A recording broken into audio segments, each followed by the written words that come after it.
મહત્વપૂર્ણ સમાચાર મળી રહ્યા છે તેના પર નજર કરી લઈએ। પોલીસની કરતૂતનો પર્દાફાશ કરતો એક વિડીયો વાયરલ થયો છે। ગીર સોમનાથના બુટલેગરનો સ્ફોટક વિડીયો સામે આવ્યો। પોલીસને ચૂકવણું કરતા હોવાનો ગંભીર આક્ષેપ તેણે કર્યો છે। ઉનાના બુટલેગર રશિક ઝીણાનો આ વિડીયો વાયરલ થયો છે। પોલીસકર્મી દીવમાંથી દારૂનું સેટિંગ કરતા હોવાનો તેણે આક્ષેપ કર્યો। એક પેટીએ 2500 રૂપિયાનું ભરણ તેને ચૂકવાતું હોવાનો ઘટસ્ફોટ કરાયો છે। બુટલેગરનો વિડીયો વાયરલ થતાં પોલીસ બેડામાં હડકંપ મચ્યો છે। તો પોલીસકર્મી દીવમાંથી દારૂનું સેટિંગ કરી આપતા હોવાનો આરોપ આ બુટલેગર દ્વારા લગાવવામાં આવ્યો છે। તેણે કહ્યું છે કે એક પેટી પર 2500 રૂપિયા ભરણ તેને ચૂકવવામાં આવતું હતું। બુટલેગરનો આ વિડીયો સામે આવતા હવે પોલીસ બેડામાં ખળભળાટ મચી ગયો છે। આ વાત કોઈ નવી નથી કે દારૂનું સેટિંગ કરી આપવામાં પોલીસ જ ભાગીદાર હોય છે, પરંતુ આ પ્રકારનો વધુ એક મામલો સામે આવ્યો અને તેમાં બુટલેગર જે છે તેનો ખુલાસો કરતો પણ જોવા મળી રહ્યો છે। રાકેશ પરડવા વધુ માહિતી આપી રહ્યા છે। રાકેશ, જણાવશો શું વધુ વિગતો?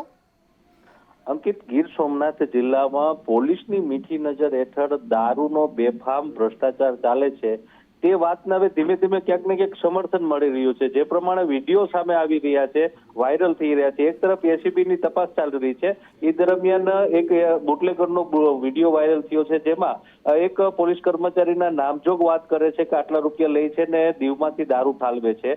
એટલે આ જે પ્રમાણે બુટલેગરની સંવાદો બહાર આવ્યા છે તેને લઈને પોલીસ વિભાગની જે કામગીરી છે તેની ઉપર શંકા ઉભી રહી છે। અમુક ભ્રષ્ટ પોલીસ કર્મચારીઓના કારણે સમગ્ર જિલ્લાનું પોલીસ બેડાને આખે ચરમજનક સ્થિતિમાં મુકાવવું પડી રહ્યું છે। જિલ્લા પોલીસ વડા દ્વારા આ મામલે ઊંડી તપાસ પણ હાથ ધરવામાં આવનાર હોવાનું જાણવા મળી રહ્યું છે। આભાર સમગ્ર માહિતી આપવા માટે। અને હવે તે વિડીયો સાંભળી લઈએ કે આખરે તેમાં બુટલેગર શું આક્ષેપ કરી રહ્યો છે। 2500 રૂપિયા એટલે એ જ વાત છે, એટલે એમ ભેગું નથી, ઓલી એના ભાવમાં આવે ને, બહારથી મંગાવતો ને। હા, એટલે કે અહીંથી લેવાનો હું કહું નથી માલ લેવાનો બહાર તો બધું એસઓજીબી એ બધું હાવ બંધ કરી મેળવણ આવું એમ નહીં અને બહાર આવે તો મોરી અરે કમિશન બાર વાળા અહીં મને સાગર બારવાળો કહેતો હતો કે બાવાજી કોણ છે?